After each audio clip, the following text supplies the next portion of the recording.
Seja bem-vindo ao canal de audiobook KM. Para ter acesso a este e muitos outros audiolivros completos, considere entrar em nosso grupo do Telegram. Basta entrar em contato pelo QR Code na tela, ou pelo link no comentário fixado. O grupo é apenas R$ 12 por mês. E você pode pedir qualquer audiolivro que fazemos. Obrigada! O canal Audiobook KM agradece sua preferência.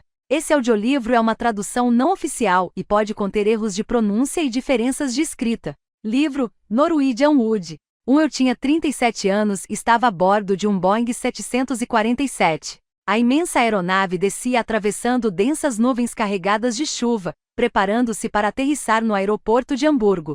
Sob a chuva fina e fria de novembro, tingindo a terra de um tom escuro, tudo se revestia do ar melancólico das paisagens retratadas nas pinturas da escola de Flandres.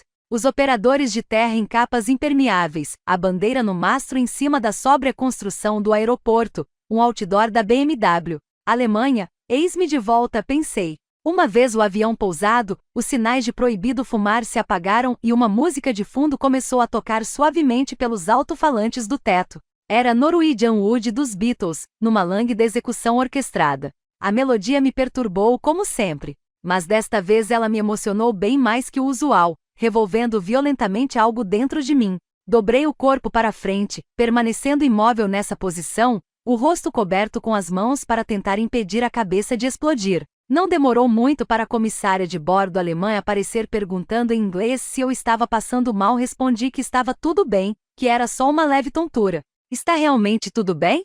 Sim, não se preocupe. Obrigado. Agradeci. A comissária sorriu gentilmente e se afastou, e a música mudou para uma canção de Billy Joel. Ergui o rosto e, contemplando as nuvens negras que pairavam sobre o Mar do Norte, reflete sobre as muitas coisas perdidas no curso da minha vida até aquele momento. O tempo perdido, pessoas mortas ou desaparecidas, emoções que eu nunca mais experimentaria. A aeronave parou por completo.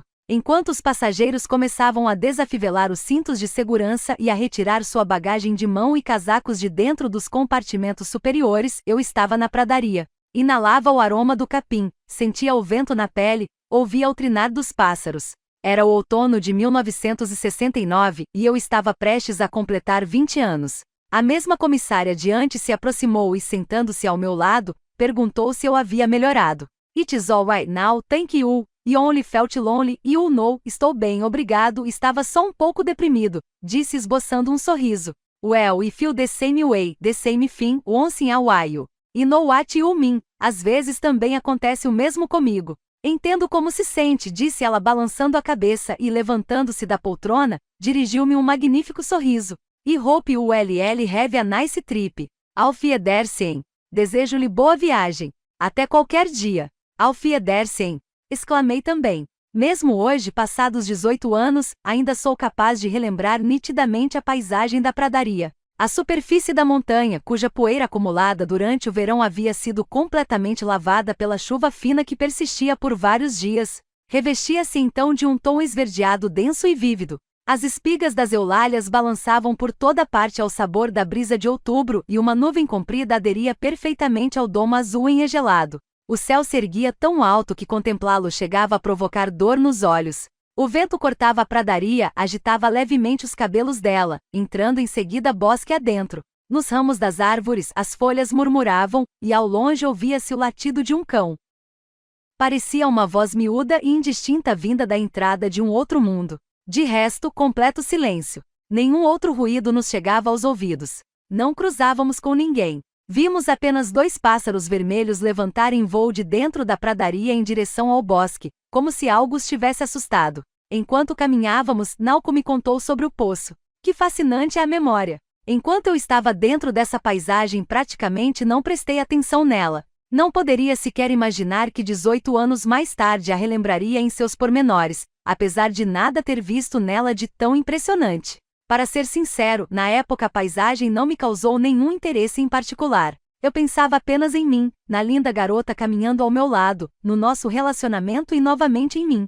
Estava numa idade na qual não importava o que presenciasse, sentisse e pensasse, tudo no final voltava às minhas mãos como um bumerangue.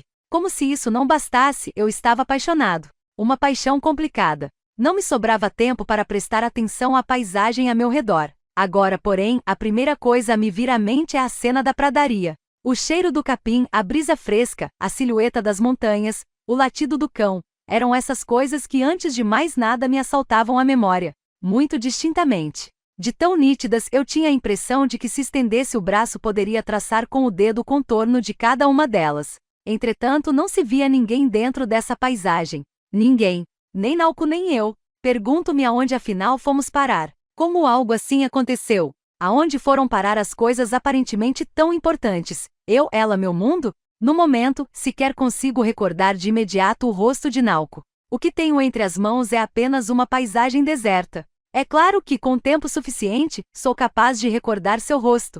Suas pequenas mãos frias, os lindos cabelos lisos e macios ao toque, a pequena pinta logo abaixo do lóbulo redondo e delicado da orelha, o casaco chique de pelo de camelo que ela costumava usar no inverno, o hábito de sempre encarar o ouvinte ao fazer uma pergunta, a voz por vezes ligeiramente trêmula por algum motivo, como se ela estivesse falando de cima de um morro castigado pelo vento. Se eu sobrepusesse uma a uma essas imagens, seu rosto logo surgiria naturalmente.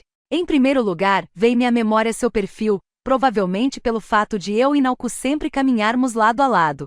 Portanto, o que lembro dela antes de tudo é sempre o contorno lateral do rosto, e em seguida, ela se vira para mim, sorrindo docemente, meneando de leve a cabeça, conversando, encarando-me. Exatamente como se procurasse a sombra de um peixinho cruzando ao acaso o fundo de uma fonte límpida. Mas demora algum tempo até o rosto de Naoko surgir em minha mente dessa forma. Com o passar dos anos, o tempo necessário gradualmente se alonga. Triste, mas é a pura verdade. Os 5 segundos de início suficientes para recordar seu rosto logo se transformaram em 10, 30, 1 minuto. Encompridaram-se exatamente como sombras ao anoitecer. E provavelmente as sombras terminarão dragadas pela absoluta escuridão noturna. Minhas lembranças sem dúvida se distanciam cada vez mais do local onde Naoko costumava estar. Sem dúvida se afastam do lugar onde eu próprio costumava estar no passado. Apenas a paisagem, unicamente essa paisagem da pradaria em outubro, aparece em minha mente repetidas vezes, verdadeira cena simbólica cinematográfica.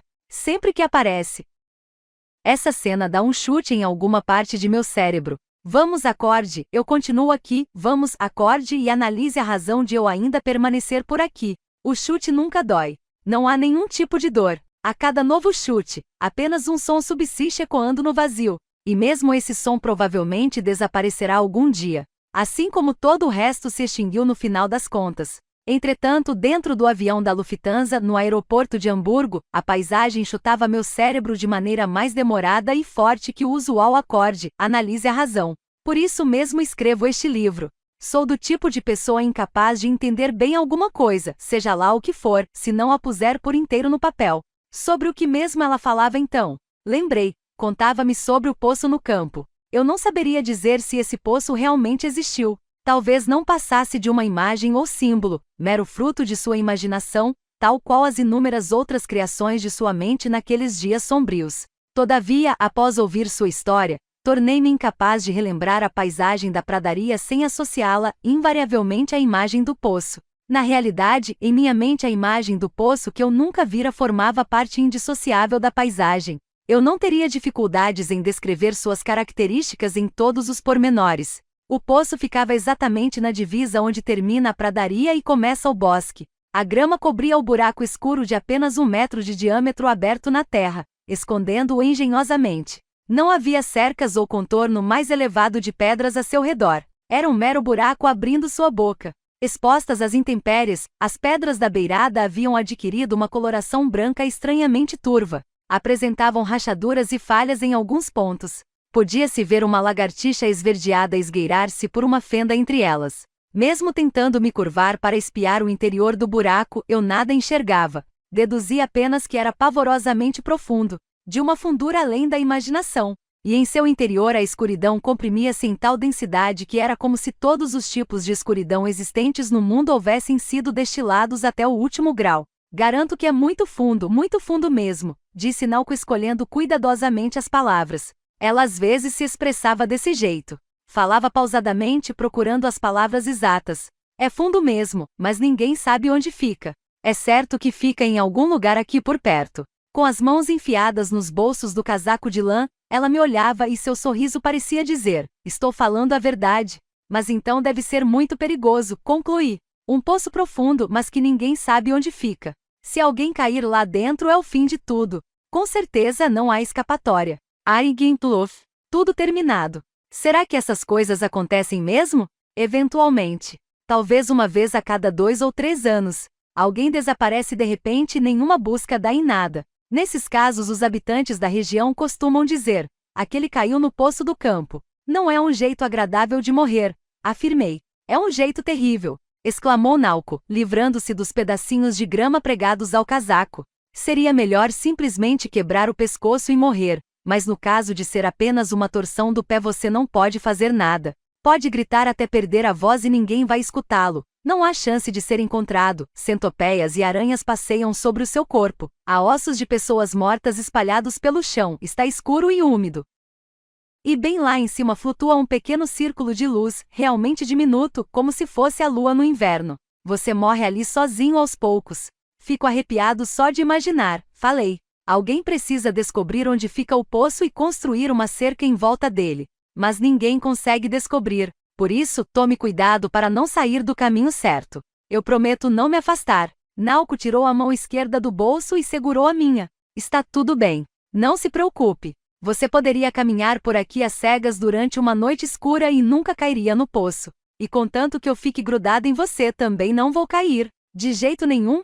De jeito nenhum. Como você pode ter tanta certeza? Intuição, disse Naoko segurando minha mão com mais força. Por algum tempo continuamos caminhando em silêncio. Tenho intuição para esse tipo de coisa. Nada baseado na lógica, só uma sensação. Por exemplo, agora não sinto medo nenhum colada assim a você.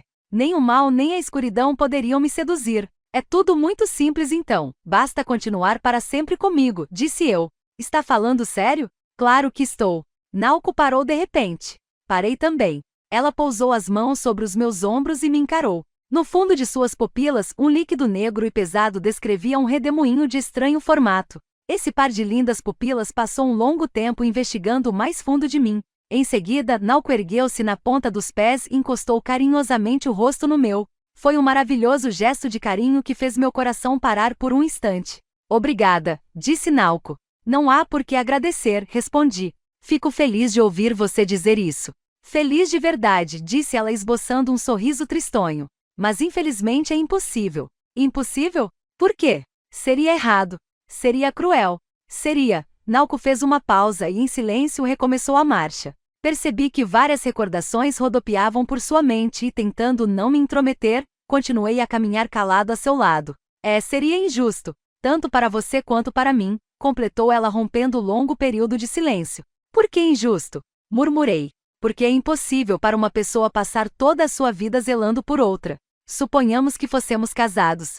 Você certamente trabalharia em uma empresa, certo? Quem cuidaria de mim enquanto estivesse fora trabalhando? Quando viajasse a trabalho, quem cuidaria de mim? Será que eu poderia passar cada minuto da minha vida colada a você? Não seria desigual? Que tipo de relacionamento seria esse? Você acabaria enjoando de mim. Você se perguntaria o que está fazendo com a própria vida, vivendo apenas para servir de ama seca a uma mulher. Para mim seria insuportável. Não resolveria nenhum dos meus problemas.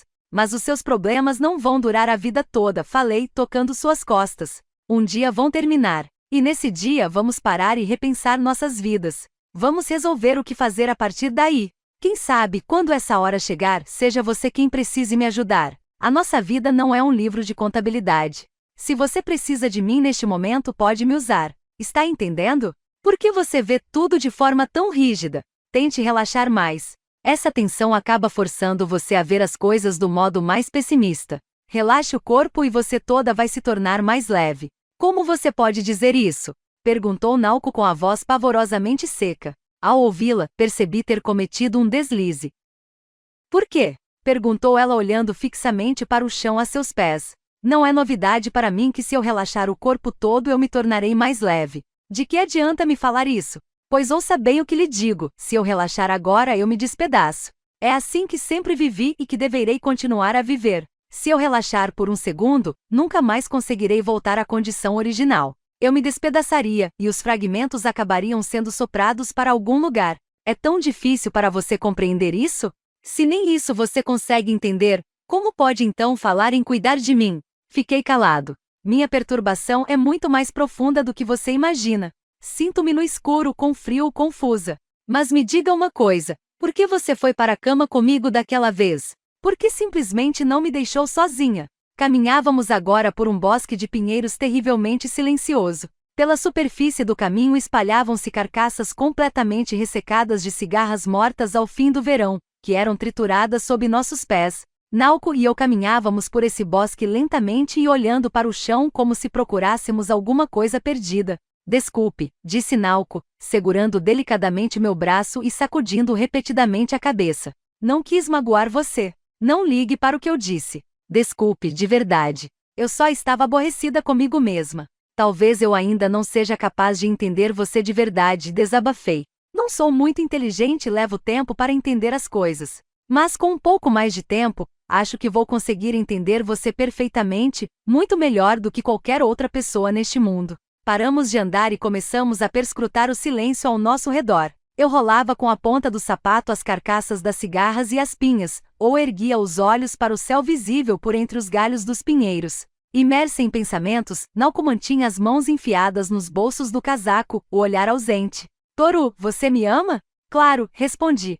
Poderia então me fazer 2 favores? Até 3, se for o caso. Naoko sacudiu a cabeça rindo. Só 2. Já será suficiente. Um deles é que eu gostaria que você entendesse o quanto estou agradecida por você ter vindo se encontrar comigo aqui. Isso me deixa feliz, e muito, me ajuda. Pode não parecer, mas é verdade. Prometo vir mais vezes, falei. E qual é o outro favor? Eu gostaria que você nunca se esquecesse de mim. Você vai se lembrar para sempre que eu existi e estive assim ao seu lado como agora? Claro, vou me lembrar para sempre, respondi. Sem dizer mais nada, ela começou a caminhar à minha frente. A claridade outonal trespassava os galhos indo dançar suavemente nos ombros de seu casaco. Ouviu-se novamente o latido do cão que aparentava estar mais próximo de nós do que antes. Naoko subiu a parte mais elevada de uma pequena colina e saiu do bosque, descendo a passos ágeis uma encosta não muito íngreme. Eu a segui a uma distância de 2 ou 3 passos. Volte. O poço pode estar em algum lugar por aqui, disse eu atrás dela. Naoko parou e sorrindo segurou meu braço delicadamente. Continuamos andando lado a lado pelo resto do caminho. Você promete mesmo nunca me esquecer? Perguntou ela numa voz débil como um sussurro. Nunca esquecerei você, falei. Como poderia? Mesmo assim, as lembranças sem dúvida se distanciam, e eu já me esqueci de inúmeras coisas. Por vezes. Sou assaltado pela imensa apreensão de escrever este relato baseado na memória. Isso porque de repente imagino ter provavelmente deixado escapar da memória as partes mais importantes. Não teriam todas as recordações fundamentais se acumulado num local obscuro de meu corpo, numa espécie de limbo, transformando-se em lama inconsistente? De qualquer forma, no momento isso é tudo que tenho. Aperto fortemente contra o peito as recordações imperfeitas que se dissiparam, e continuam a se dissipar a cada novo segundo, escrevendo este livro como um homem faminto chupando ossos. Esse é o único modo de cumprir a promessa que fiz a Naoko. Quando ainda jovem e com as lembranças ainda vívidas em minha memória, tentei várias vezes escrever sobre Naoko, mas na época fui incapaz de produzir uma linha sequer. Eu bem sabia que se a primeira linha aparecesse, provavelmente poderia escrever tudo com facilidade, mas ela não surgia de maneira alguma. Tudo era evidente demais e eu não sabia por onde começar. Da mesma forma que um mapa muito fiel acaba se tornando inútil por ser exageradamente fiel. Porém, agora compreendo. No final das contas, creio eu, só poderei preencher o receptáculo imperfeito das frases com lembranças e recordações imperfeitas. E penso que quanto mais as lembranças de Naoko se dissiparem dentro de mim, mais profundamente eu poderei compreendê-la. Entendo também agora a razão de ela ter me pedido para nunca esquecê-la. Obviamente Naoko sabia. Ela sabia que na minha mente as lembranças dela iriam desaparecer gradualmente. Por isso me pediu para nunca esquecê-la e para me lembrar sempre que ela existiu. Pensar nisso me deixa insuportavelmente triste, porque Naoko nunca chegou sequer a me amar. 2.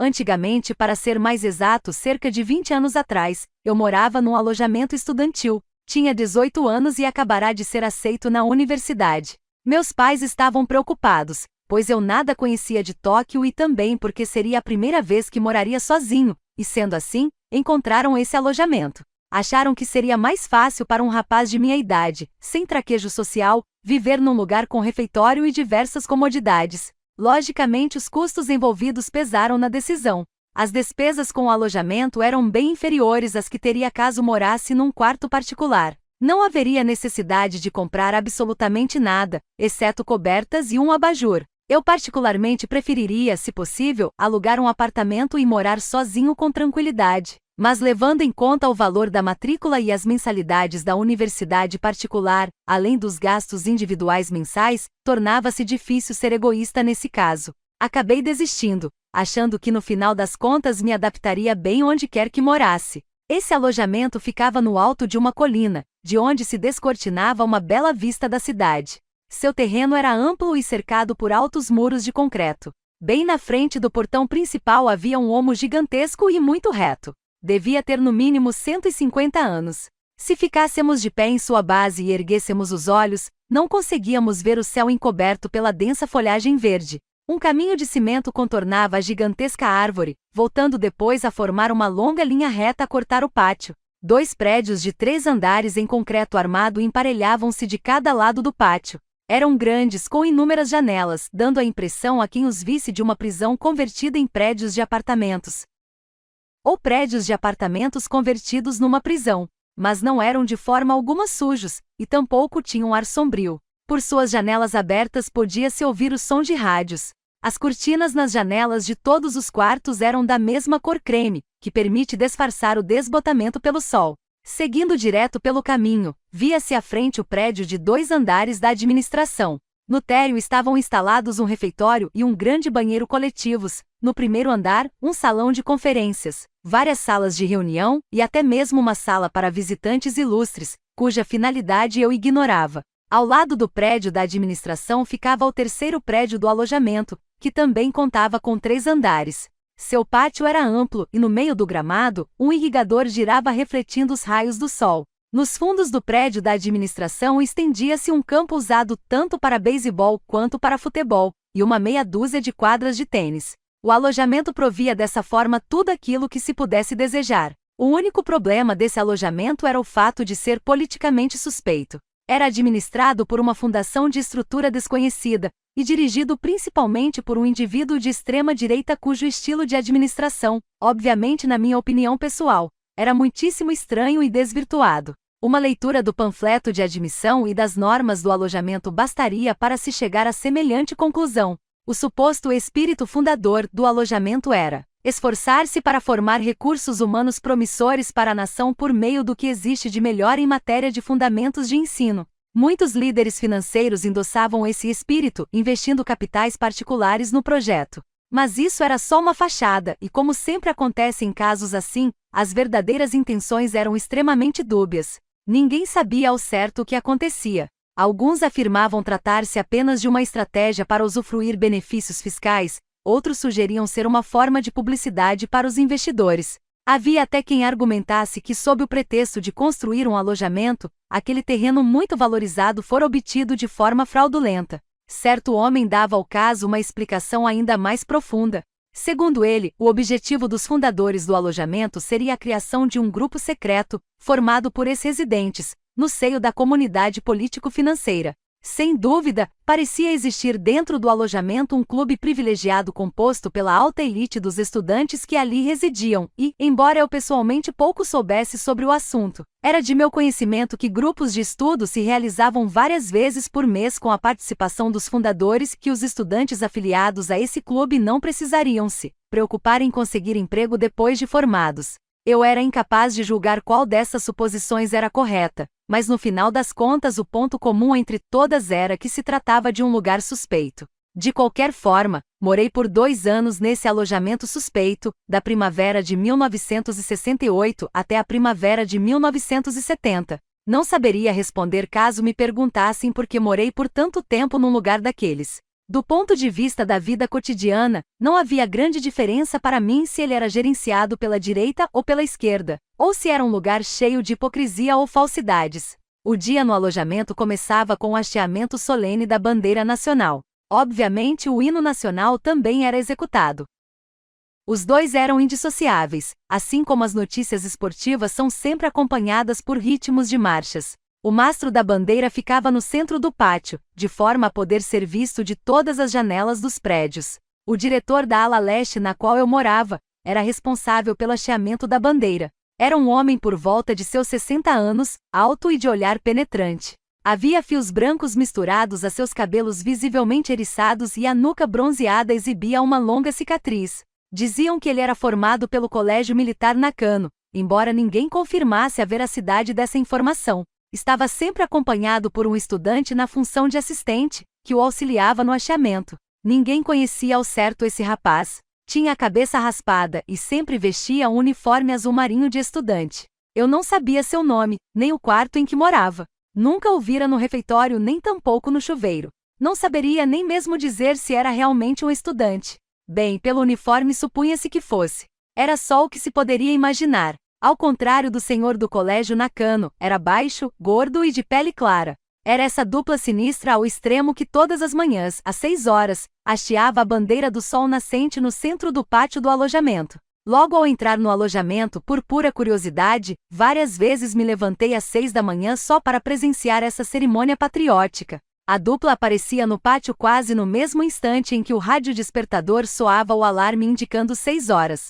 O estudante, como previsto, vestia seu uniforme e sapatos de couro preto, enquanto o senhor do colégio Nakano vestia uma jaqueta e calçava tênis brancos. O estudante carregava uma pequena caixa de jacarandá. O senhor carregava um gravador portátil Sony, que colocava na base do mastro. O estudante então abria a caixa. Dentro dela, a bandeira nacional estava dobrada com cuidado. O estudante entregava a bandeira ao senhor com reverência e este a amarrava à driça. O estudante apertava então o botão do gravador para a execução do Kimigayo, o hino nacional. Governai, Nosso Senhor! A bandeira subia deslizando pelo mastro.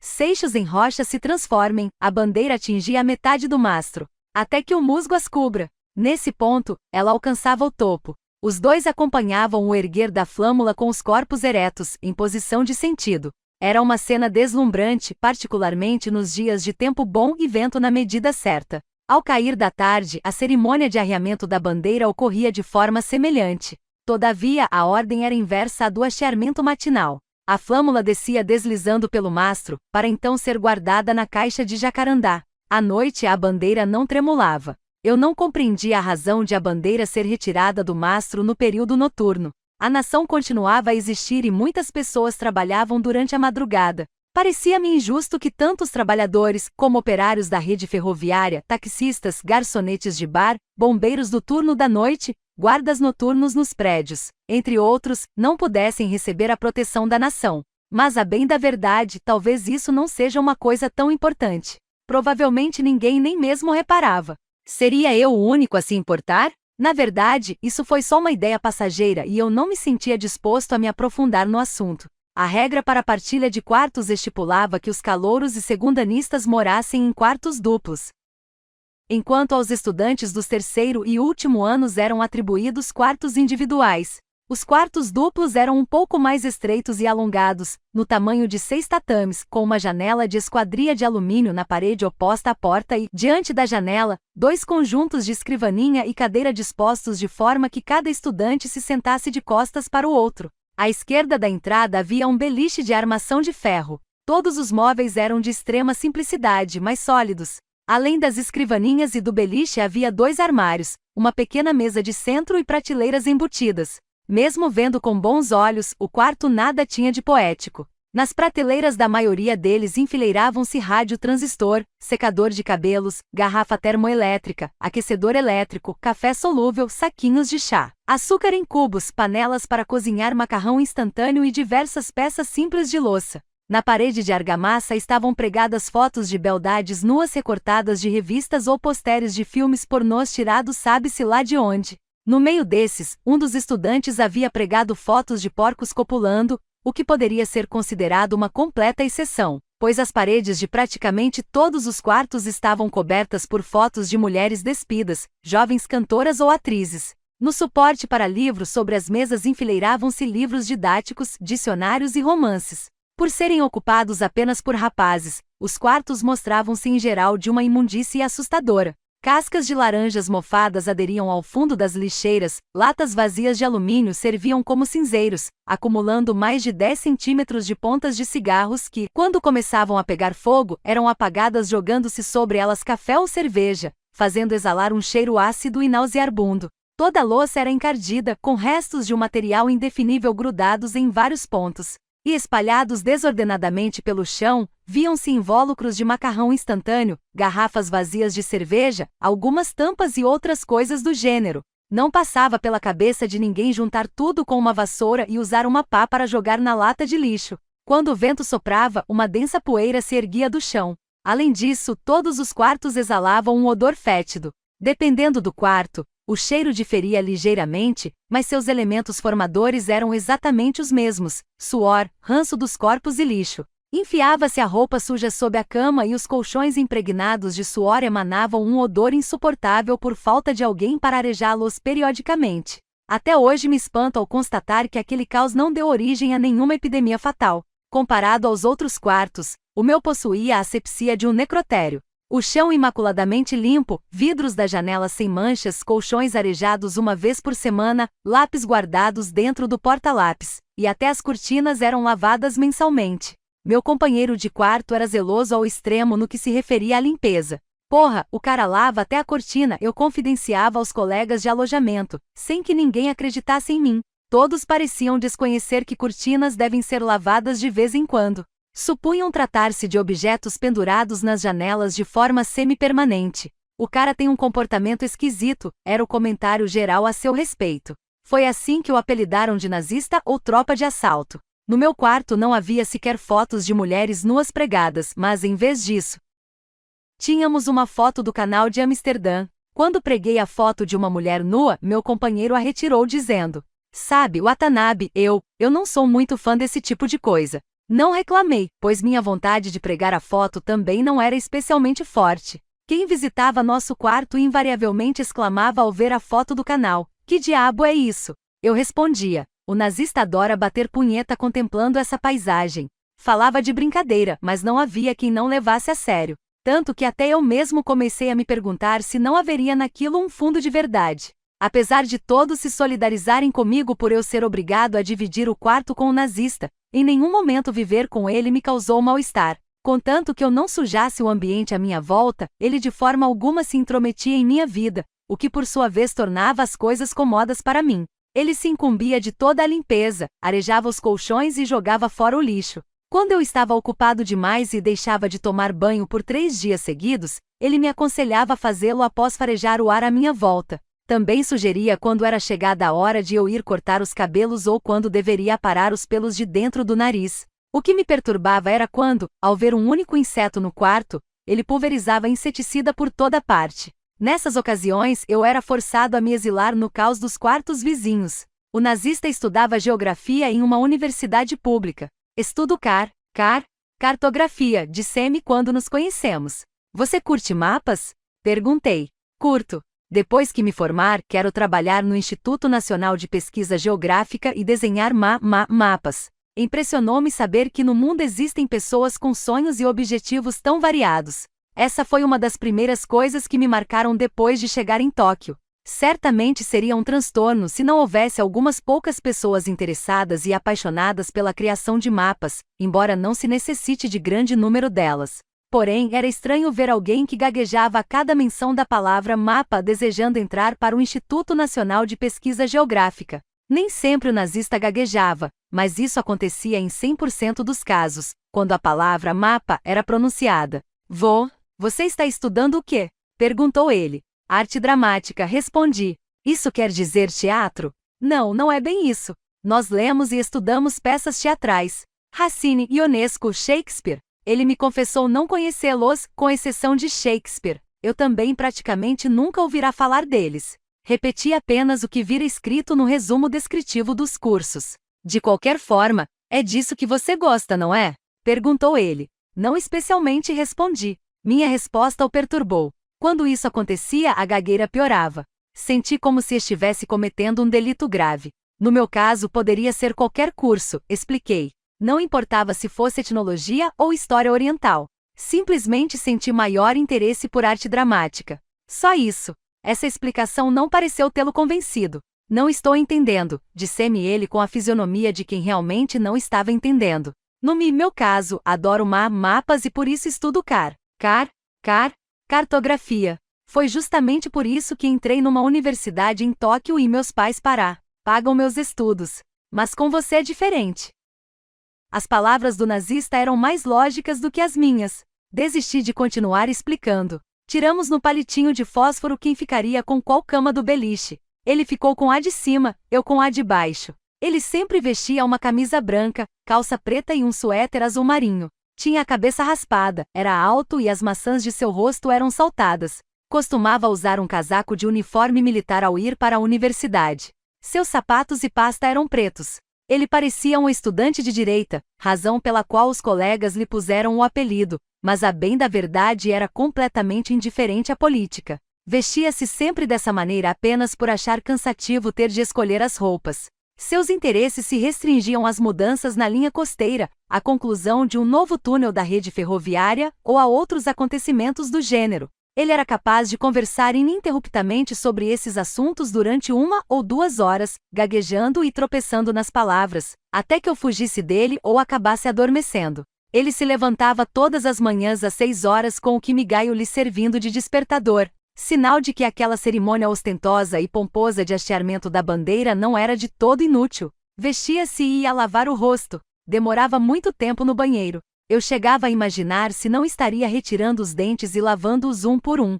Quando voltava ao quarto, batia ruidosamente a toalha para desamarrotá-la, estendendo-a sobre o aquecedor para secá-la, e colocava a escova de dentes e o sabonete de volta na prateleira. Ligava em seguida o rádio e iniciava sua sessão de ginástica. Acostumado a ler até tarde da noite e dormir como uma pedra até às 8 da manhã, eu em geral continuava profundamente adormecido mesmo com o barulho que o nazista fazia ao acordar, o som do rádio e o início de sua ginástica. No entanto, acordava invariavelmente no momento em que os exercícios atingiam a parte dos saltos. Era inevitável, porque a cada salto seu por sinal bem altos, a cama trepidava sob o efeito do choque. Aguentei durante 3 dias. Isso porque ouvirá dizer que certa dose de resignação é elemento fundamental numa vida em comum. Entretanto, na manhã do 4º dia, cheguei à conclusão de que minha paciência havia se esgotado. Desculpe, mas você não poderia fazer sua ginástica no terraço ou em qualquer outro lugar? Pedi categórico. Desse jeito não consigo dormir. Mas já são 6:30 da manhã, retrucou ele perplexo. Sim, eu sei que horas são. 6:30, certo? Esse é um horário em que eu ainda estou dormindo. Não poderia explicar a razão, só sei que as coisas são assim no meu caso. Impossível. Se eu fizer ginástica no terraço, o pessoal do 3º andar certamente vai cair de pau me matando. Como o térreo é um depósito, fazendo aqui ninguém se incomoda. Então vá para o pátio. No gramado. Também é impossível. Meu rádio não é transistor, não funciona sem corrente elétrica, e não posso fazer os exercícios sem a música do programa de ginástica. Realmente seu rádio era um modelo antigo sem pilhas e, embora o meu fosse transistor, só pegava estações de música em FM. Comecei a me impacientar. Vamos entrar num acordo, propus. Você pode fazer ginástica aqui, mas vai ter que parar com os saltos. É barulhento demais. Está bem assim? Saltos, replicou ele parecendo surpreso. Como assim? Saltos. Pular no mesmo lugar para cima e para baixo. Quem disse que eu faço isso? Comecei a sentir a cabeça doer. Estava prestes a desistir de tudo, mas para tentar esclarecer aquilo que estava dizendo, comecei a dar pulos no quarto cantarolando a primeira parte da melodia do programa de ginástica da estação NHK. Isso, viu? Está entendendo agora? Tem razão. Eu não tinha percebido. Está entendendo agora? Falei, sentando na cama. Quero que você corte só esse pedaço. Posso suportar todo o resto. Pare apenas com a parte dos saltos e me deixe dormir tranquilamente. É impossível, disse-me ele categórico. É impraticável para mim cortar uma parte dos exercícios. Há 10 anos faço a mesma ginástica todas as manhãs, e uma vez começada, tudo se desenrola automaticamente. Se eu pular uma etapa, não consigo fazer tudo. Não havia mais nada que eu pudesse argumentar. O que poderia dizer? Uma solução rápida para o problema seria dar fim ao maldito rádio, atirando-o pela janela quando o nazista se ausentasse do quarto, mas era óbvio o estardalhaço infernal que se seguiria caso me atrevesse a fazê-lo. Afinal, Ele tinha um enorme zelo por seus pertences. Enquanto eu permanecia sentado na cama, calado e sem ação, ele me consolou sorridente. Vá, Watanabe, que tal você se levantar no mesmo horário e fazermos ginástica juntos? Propôs, saindo em seguida para tomar o café da manhã. Naoko riu ao ouvir a história do nazista e de sua ginástica radiofônica. Eu não pretendia que soasse cômica, mas no final acabei eu próprio rindo da história. Fazia muito tempo que não via o rosto sorridente de Naoko, embora seu sorriso tenha se apagado quase instantaneamente. Havíamos descido do trem na estação Yotsuya e caminhávamos pelo declive que margeia os trilhos até Ishigaya. Era uma tarde de domingo de meados de maio. A chuva fina intermitente que caíra durante a manhã havia cessado por completo pouco antes do meio-dia, e as depressivas nuvens baixas de chuva haviam desaparecido, varridas pelo vento sul. As folhas das cerejeiras, de um verde brilhante, balançavam ao vento, refletindo a luminosidade dos raios do sol. Aquela luz prenunciava a chegada do verão. Os passantes despiam suéteres e paletós, carregando-os sobre o ombro ou braço. Sob o sol intenso da tarde dominical, não havia quem não parecesse feliz. Nas quadras de tênis que se avistavam para além da encosta, rapazes tiravam a camisa para jogar apenas de calção. Somente duas freiras sentadas lado a lado num banco trajavam rígidos hábitos negros de inverno, e embora apenas a seu redor o calor estival não parecesse chegar, conversavam prazerosamente ao sol. Depois de 15 minutos caminhando, o suor começou a se formar nas minhas costas. Despi a camisa de algodão grosso ficando apenas de camiseta. Naoko havia enrolado as mangas do moletom cinza claro até os cotovelos. O moletom estava desbotado uniformemente como se houvesse sido lavado milhares de vezes. Tive a impressão de já tê-la visto antes usando o mesmo moletom, mas poderia ser apenas minha memória me pregando uma peça. Talvez não passasse de impressão. Naquela época, eram poucas as minhas lembranças relacionadas a Naoko. O que está achando da vida em comunidade? É divertido viver com outras pessoas? Indagou Naoko. Ainda é cedo para afirmar qualquer coisa. Faz apenas pouco mais de um mês que estou no alojamento, respondi. Mas não é tão ruim. Pelo menos, não há nada de insuportável nela.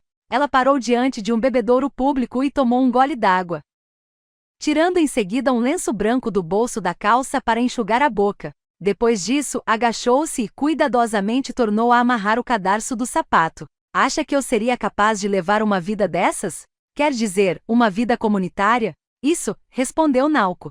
Bem, tudo deve depender de como você encara esse tipo de vida. Sem dúvida, há inúmeros inconvenientes. Normas severas, caras imbecis com o rei na barriga, ou colega de quarto que começa sua sessão de ginástica às 6:30 da manhã. Mas dá para aguentar se você imaginar que esse tipo de coisas existe por toda parte. Basta se conscientizar de que não há outra opção e tudo se torna mais fácil. É isso. Tem razão, concordou ela, e durante um tempo pareceu imersa em algum pensamento. Em seguida me fitou como se contemplasse um objeto raro. Notei como seus olhos eram profundamente translúcidos a ponto de assustar. Até então, nunca havia reparado que seus olhos eram tão diáfanos. Pensando bem, nunca tivera a oportunidade de admirá-los. Era também a primeira vez que caminhávamos juntos e conversávamos tão demoradamente. Está considerando a ideia de entrar para um alojamento ou algum lugar parecido? Perguntei. Não, não é isso, disse Naoko. Estava apenas imaginando como seria viver em comunidade. E bem, Naoko mordeu os lábios procurando sem sucesso a palavra ou expressão adequada. Suspirou e baixou os olhos. Bem, não sei. Esqueça. Esse foi o ponto final da conversa. Naoko voltou a caminhar em direção ao leste, e eu a segui à distância de alguns passos. Quase um ano havia se passado desde nosso último encontro. Durante esse período, ela havia emagrecido a ponto de tornar-se irreconhecível. As bochechas carnudas, uma característica sua tão particular, haviam praticamente desaparecido, e o pescoço havia se afinado. Apesar de mais magra, não passava a impressão de esquelética ou doente. A forma de emagrecimento mostrava-se bastante natural e serena. Ela parecia ter se escondido num lugar estreito e comprido até seu corpo se adaptar a esse lugar. Além disso, Naoko era muitíssimo mais bonita do que a imagem que eu fazia dela até então. Pensei em comentar sobre isso com ela, mas desisti por não encontrar a maneira mais adequada de expressá-lo. Não havíamos planejado ir àquele lugar com um objetivo definido. Naoko e eu nos encontramos por acaso no trem da linha Shu. Ela havia decidido sair sozinha para o cinema e eu me dirigia a uma livraria em Kanda. Nenhum dos dois tinha compromissos importantes naquele momento. Seguindo sua sugestão, descemos do trem. Por acaso era a estação de Otsuya. Sempre que ficávamos os dois sozinhos, faltava-nos um assunto especial de conversa. Eu não fazia a menor ideia do porquê de Naoko sugerir saltarmos do trem. Desde o início não havia muito que conversar entre nós. Ao sair da estação, ela começou a andar sem sequer dizer para onde. Sem alternativa, eu a acompanhei. Sempre havia uma distância de cerca de 1 metro entre nós dois. Se quisesse, eu poderia ter reduzido essa distância, mas algo vagamente me impedia. Eu continuava andando 1 metro atrás dela, contemplando suas costas e seus lisos cabelos negros. Ela usava um grande prendedor de cabelos marrom, e eu podia ver sua pequena orelha branca quando ela virava o rosto de lado. Ocasionalmente ela voltava a cabeça na minha direção e dizia alguma coisa. Algumas vezes era uma pergunta para a qual eu tinha resposta, mas em alguns casos eu não atinava como responder. Outras vezes não conseguia escutar o que ela dizia. O fato de eu poder ouvi-la ou não lhe parecia indiferente. Depois de dizer o que desejava, ela tornava a se virar para a frente e continuava a caminhar. Bem, acabei desistindo e decidi aproveitar o belo dia de sol, perfeito para um passeio. Todavia, a forma de Naoko caminhar mostrava que ela entendia o passeio como algo bem mais sério. Virou à direita ao chegar em Idabashi, dirigindo-se ao fosso do Palácio Imperial, e atravessando o cruzamento em Jimbocho, subiu a ladeira de Oshanomizu, indo dar em Ongo. Depois disso, caminhamos até Komagomi seguindo a linha do bonde. Percorremos uma distância considerável. O sol já se punha quando chegamos a Komagomi. Era um final de tarde calmo de primavera. Onde estamos afinal? Perguntou Naoko como se percebesse pela primeira vez o lugar à sua volta. Komagomi, respondi. Não notou? Demos uma volta enorme. Por que viemos parar num lugar desses? Você nos trouxe até aqui. Eu apenas segui seus passos. Entramos num restaurante especializado em pratos à base de macarrão de trigo sarraceno, onde fizemos uma refeição leve. Bebi sozinho uma cerveja para matar a sede. Permanecemos ambos calados desde o momento de fazermos o pedido até terminarmos de jantar. Eu, exaurido pela longa caminhada. Ela novamente pensativa com as mãos apoiadas sobre a mesa. O noticiário na TV informava que naquele domingo todos os pontos turísticos haviam se enchido de visitantes. E nós, pensei comigo, acabamos de andar de Yotsuya até Komagomi. Você está em boa forma, elogiei ao terminar de comer o macarrão. Está surpreso? Claro, pois fique sabendo que nas corridas de longa distância nos tempos do ginásio eu costumava correr 10 ou 15 quilômetros. Além disso, meu pai adorava escalar montanhas e desde pequena me levava junto todos os domingos. Você se lembra que atrás da minha casa há uma montanha? Por isso minhas pernas se tornaram naturalmente sólidas. Pois não parece nem um pouco, falei. Eu sei. Todos me acham uma menina de constituição extremamente delicada. Mas você sabe como as aparências enganam, disse, acrescentando um sorriso sutil às palavras. Perdoe-me, mas estou caindo pelas tabelas. Sou eu quem devo pedir desculpas por obrigá-lo a me acompanhar o dia inteiro. Foi bom poder conversar com você. Nunca antes tivemos oportunidade de conversar só os dois, eu disse, mesmo não conseguindo lembrar sobre o que havíamos conversado por mais que me esforçasse. Ela manuseava mecanicamente o cinzeiro sobre a mesa. Será que poderíamos voltar a nos encontrar, se você não se importar? Sei muito bem que não tenho o direito de pedir isso. Direito? Exclamei espantado. O que você quer dizer com isso? Ela corou. Eu provavelmente havia exagerado um pouco na minha reação de espanto. É difícil explicar. Disse ela como se desejasse se justificar. Suspendeu as mangas do moletom até a altura dos cotovelos, para logo em seguida tornar a baixá-las. A luz da lâmpada tingia os pelos de seus braços de uma bela cor dourada. Eu não pretendia usar essa palavra. Estava procurando uma outra maneira de dizer isso. Naoko apoiou os cotovelos sobre a mesa e por algum tempo fixou o olhar no calendário pregado à parede. Eu sentia que ela o olhava como se esperasse poder encontrar nele uma expressão adequada. Visivelmente sem obter sucesso, suspirou, cerrou os olhos e mexeu no prendedor de cabelos. Não se preocupe com isso, falei.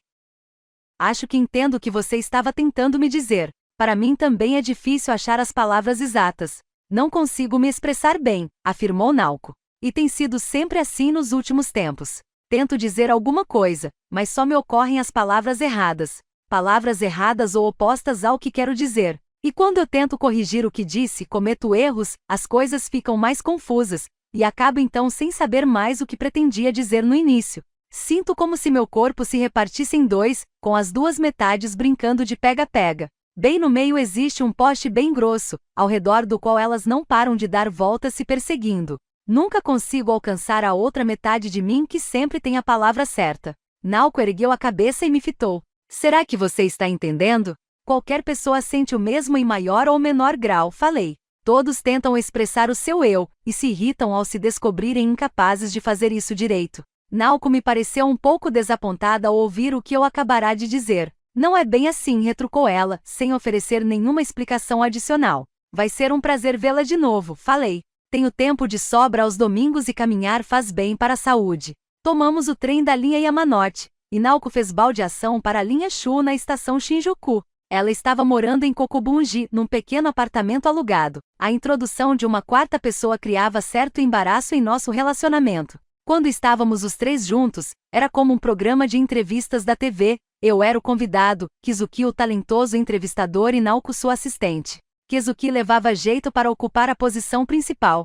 É verdade que ele possuía um lado sarcástico e muitos o tomavam por arrogante por não conhecê-lo direito, mas no fundo era um rapaz atencioso e justo. Quando estávamos a três, conversava e brincava tanto comigo quanto com Naoko, sem favoritismos, preocupado em que nenhum dos dois se sentisse deixado de lado.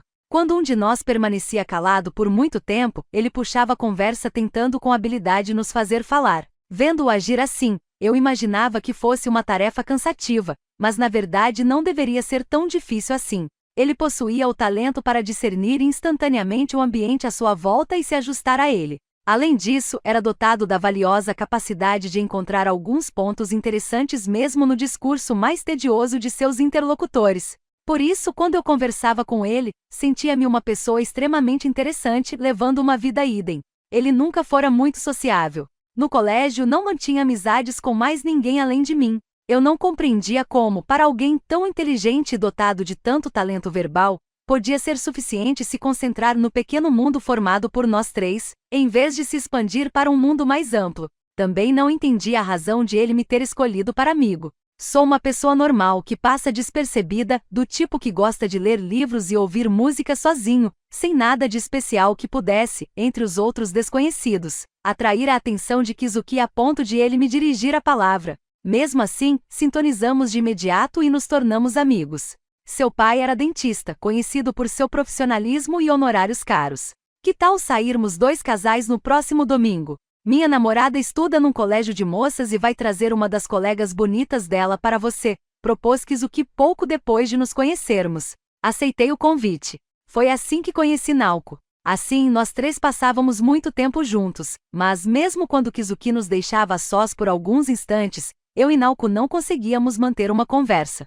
Nenhum de nós dois sabia ao certo sobre o que conversar. Na realidade, não existia entre mim e Naoko um tópico de interesse mútuo. Por isso não nos restava outra opção senão permanecer quase o tempo todo calados, bebendo água ou manuseando algum objeto sobre a mesa. E esperávamos a volta de Kizuki. Quando ele chegava, a conversa recomeçava. Naoko não falava muito, e eu era do tipo que preferia escutar meu interlocutor a falar, por isso sentia-me um pouco constrangido ao ficar a sós com ela. Não era uma questão de incompatibilidade de gênios, mas simplesmente falta do que conversar. 2 semanas depois do funeral de Kizuki, Naoko e eu nos encontramos uma vez. Marcamos encontro num café para acertar um assunto pendente, que uma vez terminado nos deixou sem mais o que dizer um ao outro. Procurei alguns assuntos para manter a conversa, mas esta sempre morria no meio do caminho. Além disso, eu notava um certo tom impertinente em sua maneira de falar. Sentia que Naoko estava zangada comigo, embora não atinasse com o motivo.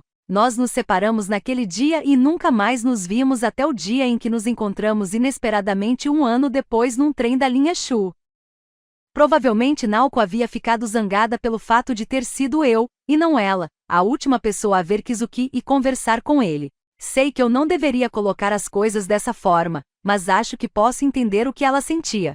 Se estivesse ao meu alcance, eu teria de bom grado trocado de lugar com ela. Mas o que havia acontecido era irreversível, e por mais que eu desejasse não poderia alterar o passado. Numa agradável tarde de maio depois do almoço, Kizuki sugeriu que matássemos as aulas da parte da tarde para irmos jogar sinuca. Como eu próprio não tinha especial interesse nas aulas restantes, saímos do colégio, descemos tranquilamente a ladeira em direção ao porto, entramos no salão de bilhar e jogamos 4 partidas.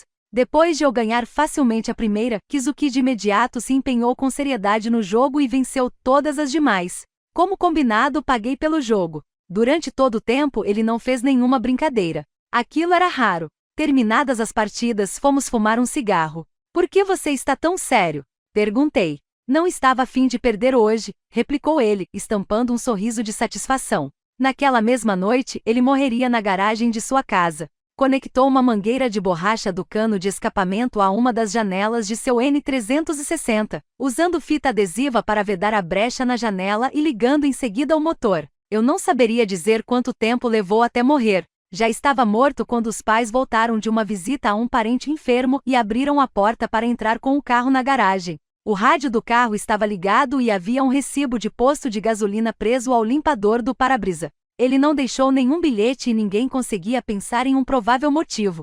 Fui chamado pela polícia para ser interrogado por ter sido a última pessoa a vê-lo.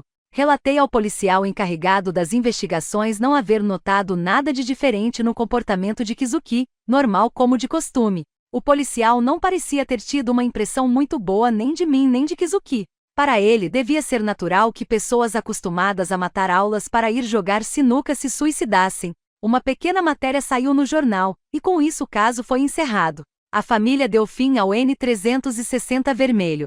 Durante algum tempo, uma rosa branca foi posta sobre sua carteira no colégio. Nos quase 10 meses entre a morte de Kizuki e minha formatura no 2º grau, fui incapaz de definir com clareza minha posição no mundo à minha volta. Fiquei amigo de uma moça e chegamos a ir para a cama juntos, mas nosso relacionamento não durou nem 6 meses.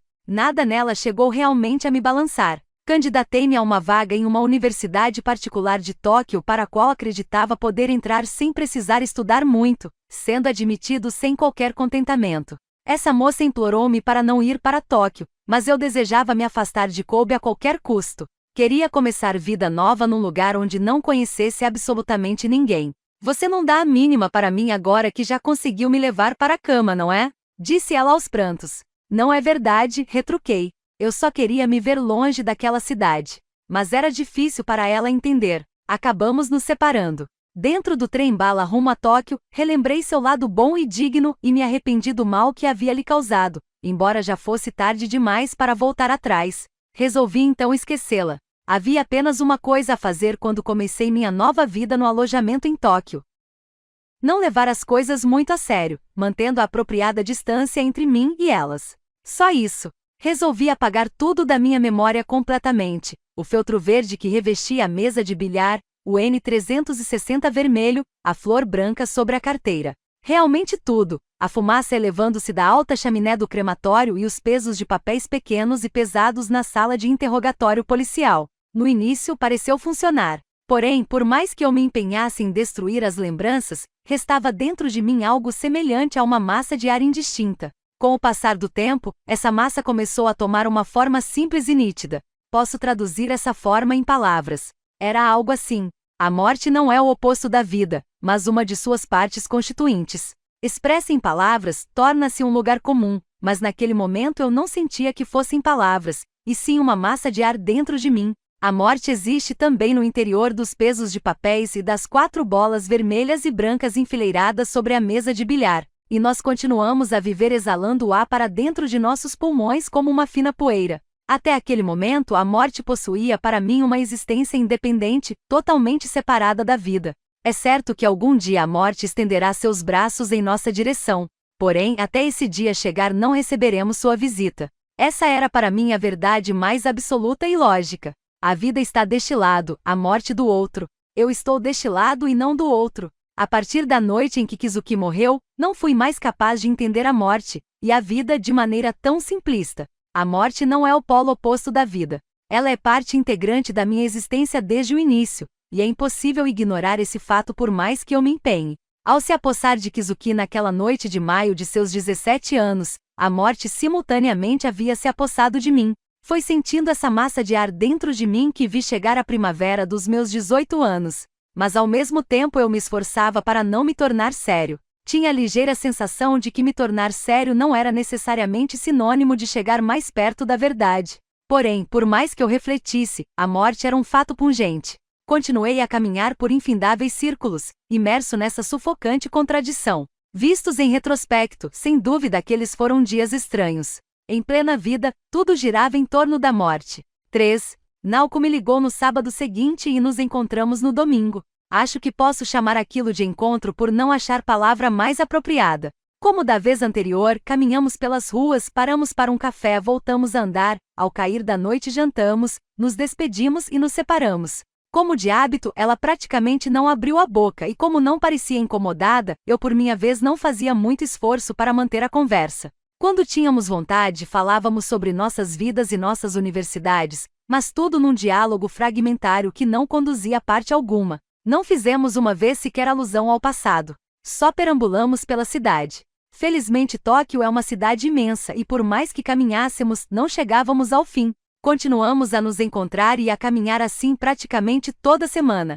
Ela ia na frente e eu a acompanhava alguns passos atrás. Naoko tinha prendedores de cabelo de diversos formatos e costumava deixar a orelha direita à mostra. É algo que até hoje recordo bem, provavelmente porque naquela época sempre havia de costas. Tinha o fim da amostra do audiolivro. Caso queira ouvir inteiro, entre em contato pelo QR Code na tela para ter acesso exclusivo ao nosso canal no Telegram. Obrigada por ouvir.